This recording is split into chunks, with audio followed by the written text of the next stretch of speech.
नमस्कार दोस्तों, स्वागत है आप सभी का जीएसपी रेडियंट फ्यूचर में। ठीक है, जैसा हमने कल वाली वीडियो में आपको बताया था कि कैसे 15 से 20 दिन में, जी हाँ, कैसे 15 से 20 दिन में सीटेट को क्वालिफाई किया जा सकता है। तो आज हम आपसे बात कर रहे हैं सीडीपी को लेकर। तो आप सीडीपी में माहिर होना चाहते हैं? मेरा प्रश्न है आपसे, क्या आप सीडीपी में महारथी होना चाहते हैं? क्या आप सीडीपी पास करना चाहते हैं? क्या आप सीटेट पास करना चाहते हैं? क्या आप यूपी में शिक्षक बनना चाहते हैं? तो जुड़ जाइए हमारे साथ। मैं आकाश दुबे आप सभी के सामने लेके आया हूं सीटेट सीडीपी की क्लासेस, चाइल्ड डेवलपमेंट की क्लासेस, उनके विषय में बात करेंगे। और सीडीपी केवल एक पर्टिकुलर टॉपिक नहीं है, सीडीपी हर एक, जी हाँ, हर जो सीटेट के जितने पोर्शन है, चाहे मैं एफएसटी की बात करूं या मैथ की बात करूं, चाहे मैं लैंग्वेज की बात करूं, लैंग्वेज में हिंदी हो सकता है, संस्कृत हो सकता है, या फिर आपका हिंदी के साथ आपका इंग्लिश हो सकता है। हर जगह क्या है, सीडीपी कहीं ना कहीं काम आती है। तो चलिए आज हम उसके टॉप मोस्ट 30 क्वेश्चन लेके आए हैं। मैं आपको लगभग 500 से 600 के बीच में क्वेश्चन कराऊंगा। इन क्वेश्चनों को कर जाइए, आपका सीटेट नहीं रुकेगा। चलिए तो देखिए, ऑल टीचिंग एग्जाम्स के लिए है ये। ठीक है, जितने भी टीचिंग के एग्जाम्स होंगे ये हर जगह क्या होगा, काम करेगा। जी हाँ, हर टीचिंग के एग्जाम्स में ये क्या होगा, ये काम करेगा। ठीक है, चलिए तो बात करते हैं आगे। क्लियर है यहां तक? दूसरी बात मैं आपको बता दूं कि मेरा खुद का पर्सनली भी सीटेट पास है, तो मुझे आप मेरे द्वारा जो भी आपको इंफॉर्मेशन दी जाएंगी वो सभी ऑथेंटिक होंगी। चलिए हम बात करते हैं क्वेश्चंस की। ठीक है, तो सबसे पहला क्वेश्चन, जी हाँ, सबसे पहला क्वेश्चन लेकर हम आप सभी के सामने आ चुके हैं। आपको दिख रहा होगा पहले क्वेश्चन क्या कह रहा है कि एक बच्चे की वृद्धि और विकास निम्न में से कौन से कारकों पर, कौन से कारकों द्वारा प्रभावित होता है। जी हाँ, एक बच्चे की वृद्धि और विकास, जो वृद्धि होती है और विकास, वो कौन कौन से कारकों पर निर्धारित होता है या कौन कौन से कारकों से प्रभावित करते हैं, उसके विषय में बात करते हैं। चलिए, पहला ऑप्शन है परिवेश की शैलियां। पहला ऑप्शन क्या है? परिवेश की शैलियां। परिवेश यानी कि जो हम रह रहे हैं, जो रहना खाना है, क्या वो इफेक्ट करता है? घर के जो परिवेश है यानी कि रहना खाना है, क्या वो इफेक्ट करता है? जी हाँ, वह इफेक्ट करता है। अगला ऑप्शन है अनुवांशिक ढांचा और संरचना। अनुवांशिक ढांचा, अनुवांशिक बात करेंगे जो हेरिटेज से मिलती है हमें, यानी कि किसी के मम्मी पापा बहुत हेल्थी हैं तो बच्चा हेल्थी हो सकता है या नहीं? जी हाँ, बिल्कुल, बच्चा भी हेल्थी हो सकता है। यहाँ ढांचा और संरचना बात एक ही है। अगला बात करेंगे विद्यालय, विद्यालयी अनुभाग, यानी विद्यालय में जो जो कार्यक्रम हो रहे हैं, जो जो चीजें विद्यालय में चल रही हैं, क्या वो बच्चों को इफेक्ट करती हैं? तो जी हाँ, ये भी बच्चे को इफेक्ट करती हैं। उसके साथ आगे हम बात करेंगे किसकी? उसके साथ हम बात करेंगे व्यक्तिगत रुचि। सबसे ज्यादा पर्सनल इंटरेस्ट, इंग्लिश में बोलते हैं पर्सनल इंटरेस्ट, ये सबसे मेनली टॉपिक है, क्योंकि जो पर्सनल, जो ये है, ये सबसे ज्यादा किस पे डिपेंड करता है? पर्सनल रुचि सबसे ज्यादा विकास के ऊपर डिपेंड करती है। किसके ऊपर? विकास के ऊपर। क्यों करती है, इसकी बात करेंगे। देखिए, व्यक्तिगत रुचि, आपने देखा हो किसी बच्चे को गेम खेलने की आदत है, अगर बच्चे को गेम खेलने की आदत है तो बच्चा पूरा दिन गेम खेल सकता है, और केवल एक मोबाइल में नहीं, हर मोबाइल में गेम खेल सकता है। उसको बहुत सारे गेमों के नाम याद हो जाते हैं। इसका मतलब क्या है कि रुचि जो है वह अपने जो माइंड का विकास है उसमें कहीं ना कहीं काम करती है। तो ऑप्शन देखिए, अब बात करते हैं हम ऑप्शंस की। ठीक है, अगर ये क्वेश्चन आपको मिलता है पेपर में, ये सारे कौन से क्वेश्चन हैं? ये सारे प्रीवियस ईयर के क्वेश्चन हैं। ऑप्शन ए कौन सा है आपका? दूसरा और तीसरा। ऑप्शन बी कौन सा है? पहला तीसरा, और तीसरा और चौथा। और ऑप्शन डी है पहला दूसरा तीसरा और चौथा। जी हाँ, तो इसका सही ऑप्शन क्या होगा? डी, पहला दूसरा तीसरा और चौथा। क्लियर? यहां तक किसी को कोई दिक्कत? अगर किसी को कोई दिक्कत हुई हो तो हमें कमेंट करके बता सकता है। अगला क्वेश्चन, अगला क्वेश्चन आपकी स्क्रीन पर ये रहा। बच्चों में विकासात्मक परिवर्तन, बच्चों में विकासात्मक परिवर्तन, विकासात्मक परिवर्तन बताइए किसके माध्यम से होता है, कैसे होता है? ए ऑप्शन है, ए ऑप्शन है सभी संस्कृतियों में सार्वभौमिक। पहला ऑप्शन है सभी संस्कृतियों में सार्वभौमिक। दूसरा है एक आयामी और रेखीय। सी ऑप्शन है आपका वंशानुगत और संरचना पर आधारित, संरचना पर आधारित। क्या होगा? संरचना पर आधारित। तो डी ऑप्शन है, डी ऑप्शन देखिए आपको दिख रहा होगा, डी ऑप्शन क्या है, डी ऑप्शन है परिवर्तनीय है और पैरों की उंगली से सिरे तक आगे बढ़ता है। पैरों की उंगली से कहां तक आगे बढ़ता है, सिरे तक आगे बढ़ता है। बताइए कौन सा ऑप्शन होगा? जी हाँ, आंसर दीजिए, कौन सा ऑप्शन होगा? मैं हट गया हूं, कौन सा होगा? तो इसका सही जवाब है आंसर सी, वंशानुगत होता है। और क्या है, वंशानुगत तो है ही, और संरचना पर आधारित होता है। संरचना पर आधारित का मतलब है कि जो हेरिडिटी है उसके माध्यम से आगे बढ़ता है। मैं इंग्लिश वाला पूरा पढ़ देता हूं, हमारी टेक्निकल टीम की थोड़ी मिस्टेक है। Are a complete integration between heredity and environment. हाँ क्या है, और वातावरण, और क्या है, वातावरण पर आधारित। जी हाँ, वातावरण पर आधारित जी है, वंशानुगत और वातावरण पर आधारित। ठीक है, यहां तक किसी को कोई दिक्कत? चलिए आगे बात करते हैं, आगे बात करते हैं। अगला क्वेश्चन, अगला क्वेश्चन आपको दिख रहा होगा स्क्रीन पर, ये रहा अगला क्वेश्चन। बताइए, अभिकथन सबसे ज्यादा इस समय पूछे जा रहे हैं, कथन और निष्कर्ष के सबसे ज्यादा जो पूछे जा रहे हैं, कथन और तर्क वाले प्रश्न जो हैं वह सबसे ज्यादा पूछे जा रहे हैं। तो सबसे पहले हम बात करते हैं अभिकथन। अभिकथन दिया हुआ है, सभी संस्कृतियों में बच्चे एक ही उम्र में एक ही तरीके से विकास के चरणों से गुजरते हैं। सभी संस्कृतियों में बच्चे एक ही तरह से, एक ही उम्र में एक ही तरीके से विकास से गुजरते हैं। और उसका जो आर है, तर्क है, वह है बचपन सार्वभौमिक और एक आयामी होता है। सही उत्तर चुने। ए ऑप्शन है, ए और आर दोनों। बी ऑप्शन है, ए और आर दोनों सही है लेकिन ए आर की सही व्याख्या नहीं करता है। सी ऑप्शन यहां पे हो गया, सी ऑप्शन है ए सही आर गलत, और डी ऑप्शन है ए व आर दोनों गलत। ठीक है, ए व आर दोनों गलत। चलिए इसका आंसर दीजिए। देखिए आज हम बात करेंगे विकास और वृद्धि की। विकास और दूसरा क्या है, वृद्धि। विकास और वृद्धि की।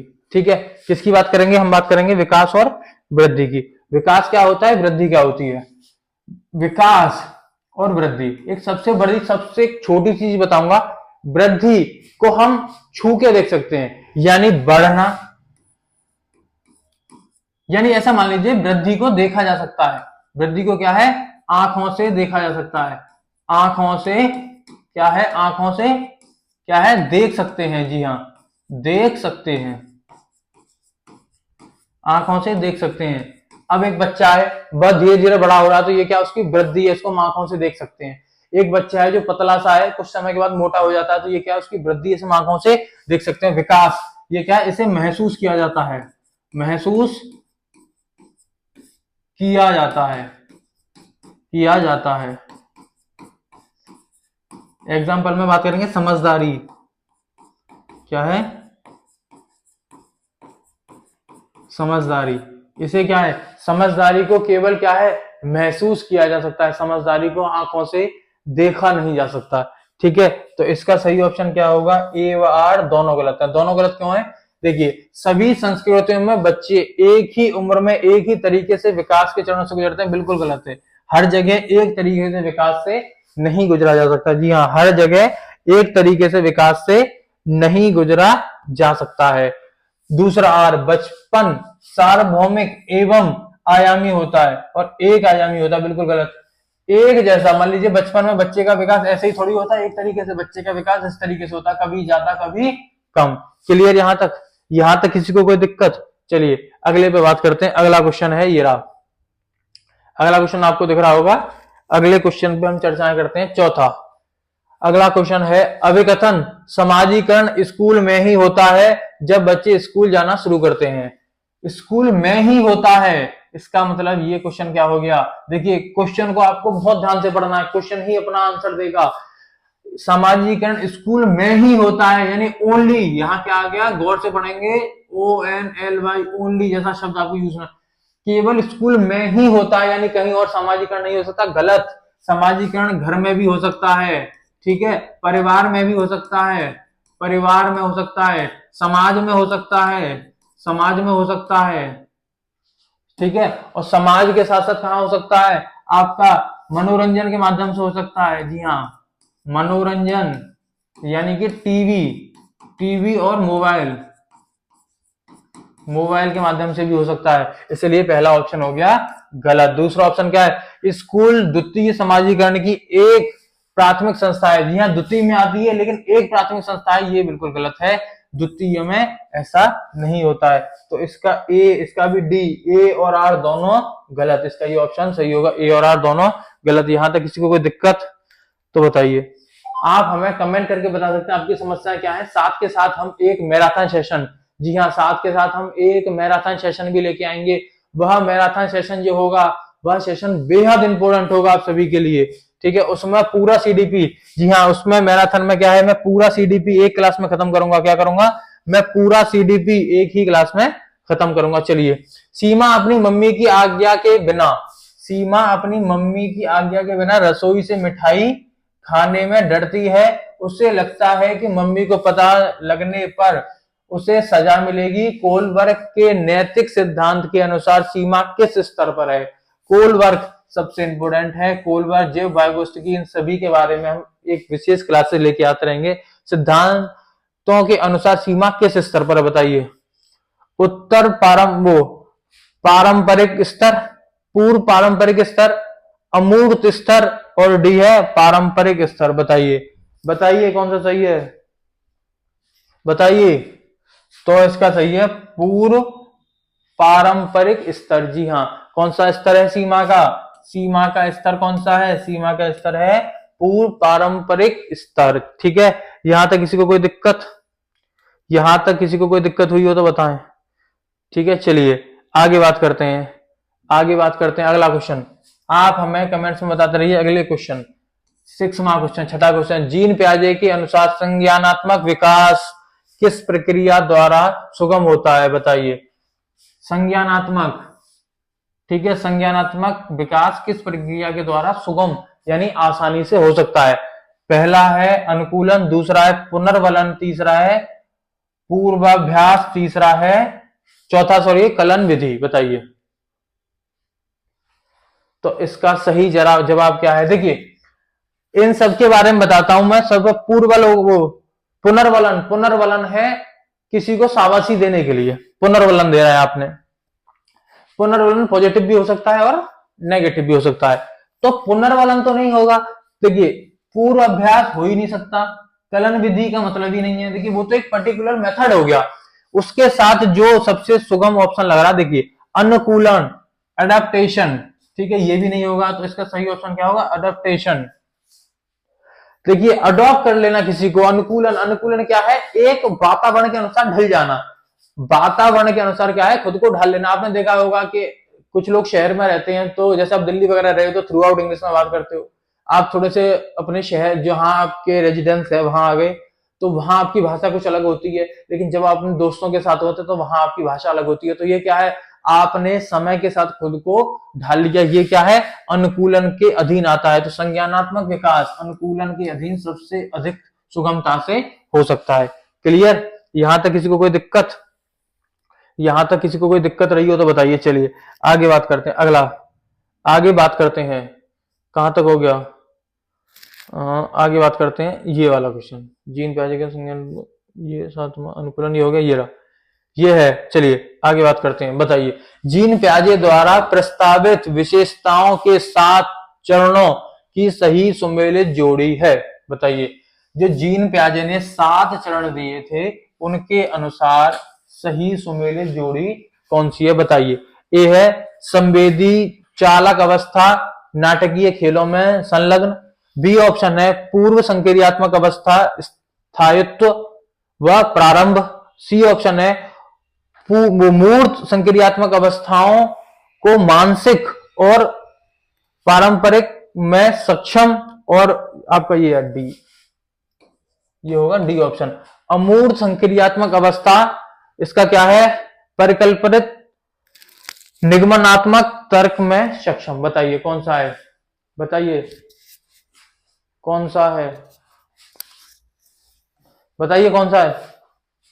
आप कमेंट में आंसर दीजिए, कमेंट में आंसर दीजिए। तो सही क्या है? Option D. अमूर्त संक्रियात्मक अवस्था जो परिकल्पित निगमनात्मक तर्क में क्या है? सक्षम है। तर्क में क्या है? सक्षम है। यहां तक किसी को कोई दिक्कत? यहां तक किसी को कोई दिक्कत हो तो बताइए। चलिए अगले क्वेश्चन की बात करते हैं। अगला क्वेश्चन देखिए क्या कह रहा है। लेव वाइगोत्स्की के अनुसार बच्चों को सीखने में सक्षम बनाने के लिए इनमें से कौन से कारक की महत्वपूर्ण भूमिका है? बताइए। लेव वाइगोत्स्की के अनुसार